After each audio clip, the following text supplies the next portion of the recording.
இந்த பாலமுருகன்ன்றவர் எந்த ஊரில் இருக்கார்? தமிழ்நாட்டில் தான் இருக்காரா, இல்லாட்டி அமெரிக்கா, ஜெர்மனி அப்படின்னு எங்கேயாவது இருக்காரா? விஜயலட்சுமி வாழ்வாளுன்னு கத்திட்டு இருந்தாங்க, அப்புறம் அவங்கள எங்கே போனாங்க தெரில. அப்படின்னா போன வாரம் தானே சீமானி நாம் தமிழ் கட்சியும் காரி துப்பி ஒரு வீடியோ போட்டேன். எது கேட்டாலும் அவசர வழக்கு அப்படின்னு போட்டு கிளிப்பானே சீமானு.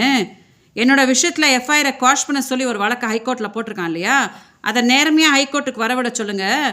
வந்தால் தானே நான் அந்த ஜட்ஜுக்கிட்ட பேசி என்னென்னு பண்ண முடியும் அப்படின்னு சொல்லிட்டு ஒரு வீடியோவை காரி துப்பி போட்டேனே. பாலமுருகன் பார்க்கலையாமா? எதுக்கு சும்மா விஜயலட்சுமின்னு இழுக்கிறீங்க? நான் இன்னும் என்ன பண்ண முடியும்? நான் வழக்கு கொடுத்தாச்சு. அந்த வழக்குக்கு சம்மந்தப்பட்ட எல்லா டாக்குமெண்ட்ஸு, என்னோடய ஃபோனு எல்லாம் தமிழ்நாடு காவல்துறை கிட்ட தான் இருக்குது.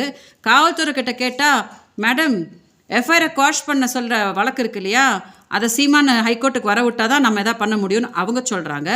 சீமானோட வட்டாரத்துக்கிட்ட கேட்டால் திமுக இந்த வழக்கை எடுக்கவே மாட்டாங்க, ஏன்னா நாங்கள்லாம் ஒரு கூட்டு குடும்பம் மாதிரி சந்தோஷமாக இருக்கிறோன்னு அவங்க சொல்லிட்டு இருக்காங்க. அப்போ என்ன பண்ண சொல்கிறீங்க? சாகர வரைக்கும் போயிட்டு என்னை இன்னைக்கு உயிரோட காப்பாற்றி வச்சுருக்கிறது கர்நாடகா மக்கள்.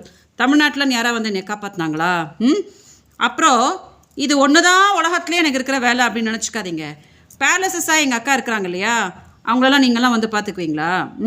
என்னமோ என்னோட ஆட்சி நடந்துட்டுருக்கிற மாதிரி விஜயலட்சுமின்னு இருக்கிறீங்களே. ஆட்சி நடந்துட்டுருக்கிறது திமுக. அது ஓகே, திமுகவோட விபச்சாரிங்க விஜயலட்சுமியும் வீரலட்சுமியும் அப்படின்னே சொல்லியே இன்னும் திமுக ஒன்றும் பண்ண காணோம். காவல்துறையும் இன்னும் ஒன்றும் பண்ண காணோம்.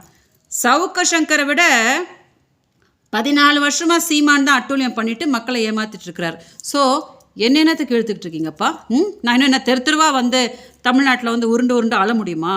அதனால் பேசும்போது மனசாட்சியோடு பேசுங்க.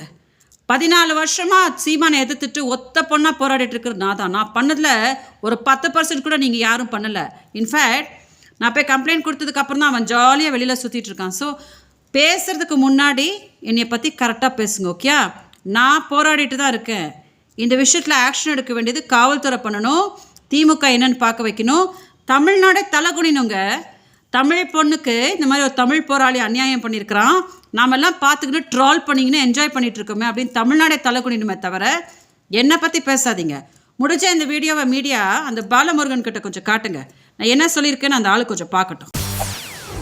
செய்திகளை உடனுக்குடன் தெரிந்து கொள்ள உடனே சப்ஸ்கிரைப் பண்ணுங்க.